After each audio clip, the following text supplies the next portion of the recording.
Salut à tous, c'est Parlons Cash l'hebdo. On démarre avec la fin du suspense pour les donations entre générations. Il n'y aura finalement pas de cadeau fiscal. C'est ce qu'indique Bruno Le Maire aux Échos. Alors cette piste était envisagée depuis quelques mois pour encourager les Français à réinjecter leur épargne accumulée pendant la crise dans l'économie.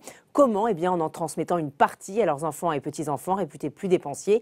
Selon Bruno Le Maire, les chiffres de la consommation sont bons. Les Français utilisent leur épargne. Pas besoin donc d'aller plus loin pour l'instant. Fin de citation.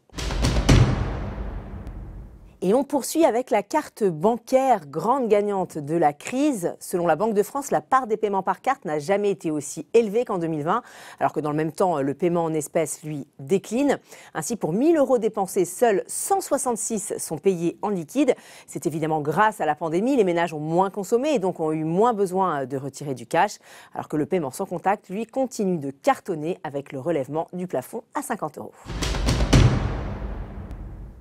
Et on termine avec le moral des ménages qui s'améliore au mois de mai avec le déconfinement. L'indicateur de l'INSEE qui reflète la confiance dans la situation économique progresse de 2 points pour s'établir à 97 points. Mais attention, on est quand même toujours en dessous de notre rythme de croisière habituel qui est à 100. La confiance des Français dans leur situation financière est également en hausse de 3 points et repasse, elle, au-dessus de sa moyenne de long terme. Voilà, Parlons Cash l'hebdo, c'est fini pour aujourd'hui. On se retrouve le week-end prochain.